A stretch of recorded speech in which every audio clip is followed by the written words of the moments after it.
Welcome back to Bumblebee. I'm your host, Taylor McWaters. Here are the top 10 haunted items in history you should never touch. Don't do that. Just the thumbs up button. Only touch that. That's it. Number 10. The Dybbuk Box. Okay, we'll start this list off with a DIY. Yeah, here we go. This is why you should never, ever make your own Ouija board. Don't even think about it. In Jewish folklore, a Dybbuk is an evil spirit. A Jewish survivor who made it through all the horrors of World War II and everything. The legend has it that said survivor managed to trap a demon inside of a wine cabinet. Now that on its own is terrifying. So now what? What do you do? What do you do with a locked away demon? Well, that's where Kevin Mannis comes in. Yeah, Kevin bought the box in 2001, and as soon as he bought the box, he had these vivid nightmares. Nightmares of an old witch, and his friends who hung out with him also had the same nightmare. So yeah, not great. Haunted by association. Not great at all. Mannis gave the box to his mother for some reason. He thought this was a better plan than, burying it in a cornfield or throwing it into the ocean. But he passed it along to his mother, and apparently she had a stroke the very next day. Almost like it was indeed haunted. The last owner, Jason Haxton, director of the Museum of Osteopathic Medicine, he sealed the Dybbuk back in the box and then hid it from the world. Great move. Finally, nice. We love that. That's a smart move. Number 9.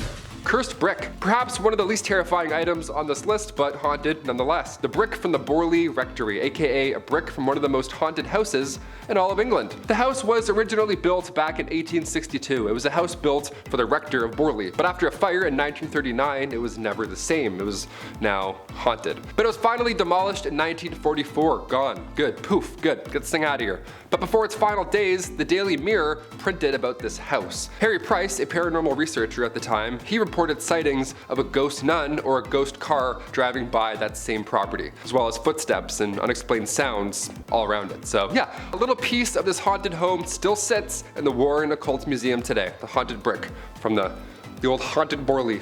The haunted brick? I don't know. This one's not scary. I want to see this one in Conjuring 4, I bet. I don't think we're going to see this one. Number 8, Werewolf Paw. Okay, this one we did see in the live-action Conjuring universe. In Annabelle Comes Home, we see in the museum a werewolf paw sitting on a shelf. Then later on in the movie, we see a real werewolf outside of the Warrens. Now, this is most likely a nod to a London case involving the Warrens, which happened in real life, where a man was behaving like a werewolf. Yeah, he would just flip and then become one. Not physically, obviously, that would be kind of terrifying, but he would use his fingers like claws and he would growl and he would attack people on the streets of London, like he would act like a werewolf. This man was William Ramsay, and the Warrens believed that this was the same spirit responsible for transforming humans into wolves back in the day.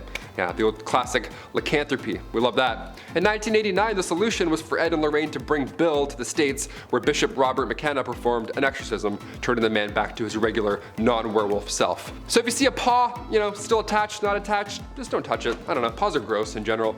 Like a brick versus a paw, Gross. Number 7, Dante and Virgil in Hell. Okay, we're gonna crank it up a little bit.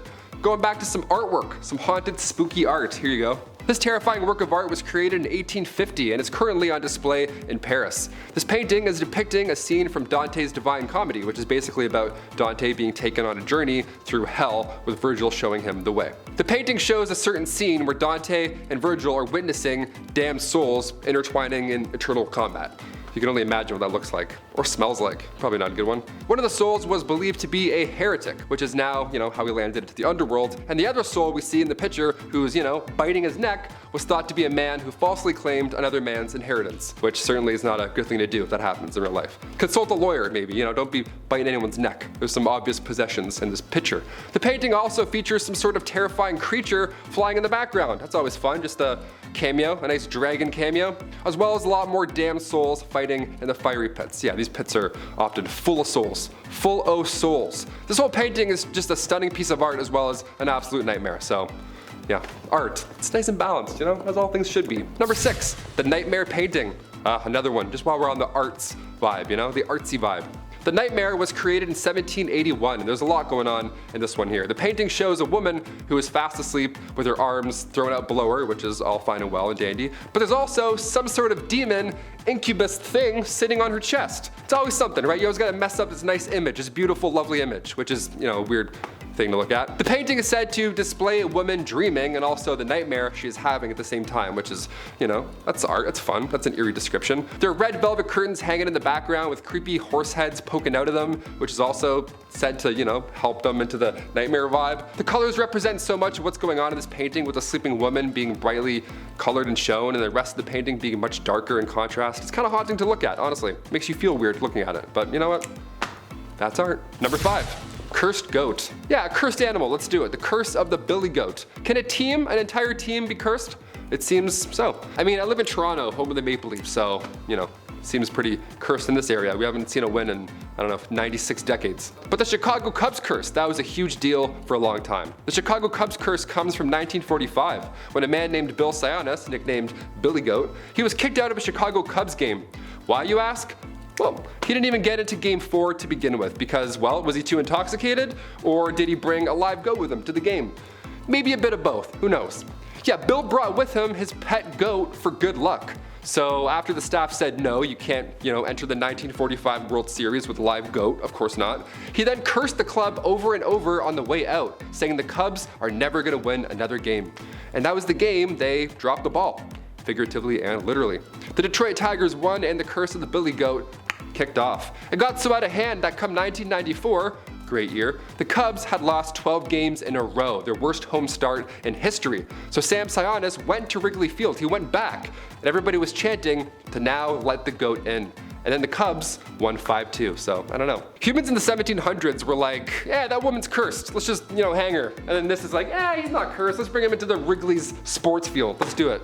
Oh, how times have changed. Insane. Number 4.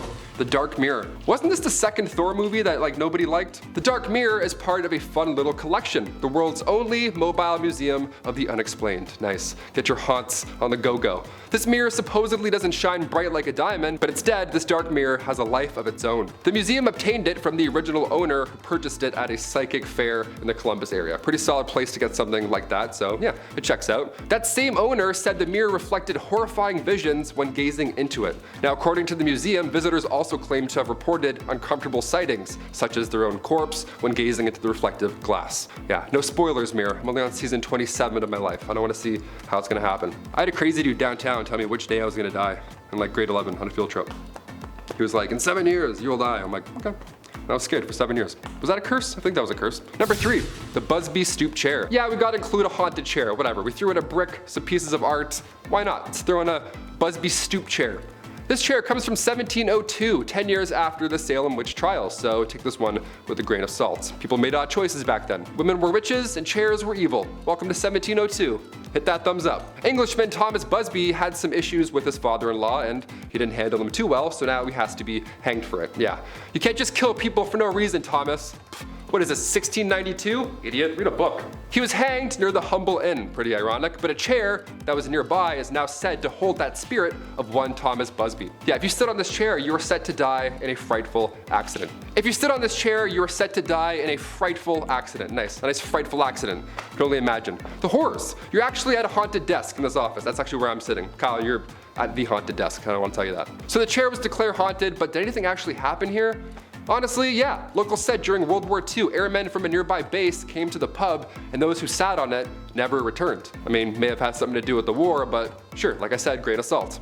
But then in the 70s, more accidents were connected, but they still kept it around until 1978 for some reason, yeah. It stayed in the inn for that long, until it was donated to the Thirsk Museum. It's not even a rocking chair either, it looks like an uncomfortable chair. Why people would sit on this in the first place, I don't know. Number 2, the Underworld. I'm not necessarily sure if I have to explain this one and how it's haunted, because the name it carries it for itself. This painting by Hans Memling was created in 1485, and it's, as its name hints towards, a little bit terrifying. This is one of 3 double-sided panels that were created, and it features a banner that reads, "There is no redemption in hell." Nice. I always wondered, now we know for sure, thanks. 1485 education.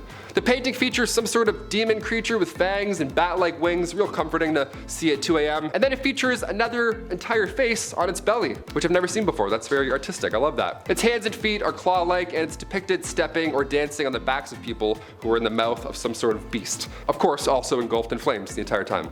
obviously. This whole painting is absolutely terrifying to look at, especially for those who believe in the existence of hell. It would be extremely interesting to know exactly where these inspirations for this piece came from. Is it from a believer, a non-believer? I'm curious, how do you think of something and then go, oh, nice? And then for like 46 years, work on this haunting image. You know what I mean? Number 1, broken mirror history. Okay, we gotta talk about why this happens. It doesn't matter who you are, you've heard of this one before.